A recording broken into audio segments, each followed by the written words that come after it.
नमस्कार बंधुरा मानवीर रान्नाघरे आपनादेर सबाइके स्वागत जानाई। आमी आजके एकटा छोट्ट भिडियो निये चले एसेछि। एटा शरबतेर रेसिपि, आम पोड़ा शरबत।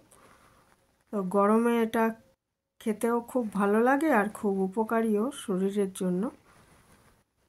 तो एटा बानानो खूबই सहज। एखाने आमी 3टा छोटो साइजेर आम निये निয়েছি আর 2 পিঠ खूब भालो मतो पुड़िए নিয়েছি। মিডিয়াম আজে পোড়াবো, চড়া আজে পোড়ালে এটা ঠিক মতো পুড়বে না, সেই জন্য আঁচটা মিডিয়াম করে রেখেছি। আর 2 পিঠ একটু সময় নিয়ে পুড়িয়ে নিতে হবে। তো 1 পিঠ পোড়ানো হয়ে গেছে, এবার উল্টে আবার অপর পিঠটাও একইভাবে পুড়িয়ে নিচ্ছি, মানে বেগুন যেভাবে পোড়ায় আর কি ওইভাবেই পুড়িয়ে নিচ্ছি। এইভাবে পোড়া আমের শরবত কিন্তু খেতেও খুব ভালো লাগে, খুব উপকারী আর একটা খুব সুন্দর গন্ধ আসে। পুড়িয়ে করলে, সেদ্ধ করেও করা যায়, কিন্তু পুড়িয়ে করলে এটার একটা আলাদা গন্ধ বা স্বাদ আসে। এটা ঠান্ডা করে নিয়েছি আগে, নিয়ে খোসাটা ছাড়িয়ে নিয়েছি।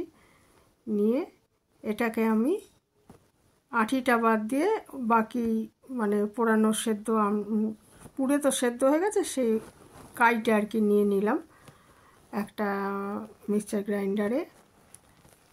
তারপরে এর মধ্যে আমি 2টো কাঁচা লঙ্কা, হাফ চামচ মতো বিট নুন আর পরিমাণ মতো চিনি দিয়ে দিচ্ছি। মানে এখানে আমি 2 চামচ চিনি দিয়েছি, এটা 4 চামচ দিলে হয়তো আর একটু চড়া মিষ্টি হতো, মানে মিষ্টিটা একটু কমই রেখেছি।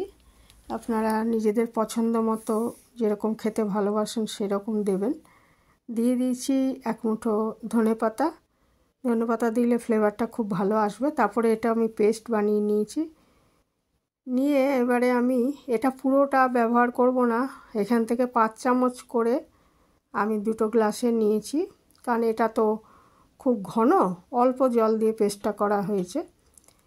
তো বরফের টুকরো দিয়ে দিয়েছি 2টো, আর পরে আরও 2টো দেব টুকরো। আগে একটা টুকরো দিয়ে এর মধ্যে আমি 5 চামচ করে 2টো গ্লাসে ওই পেস্টটা, আম পোড়া যে পেস্টটা করে রেখেছি সেটা নিয়ে নিচ্ছি।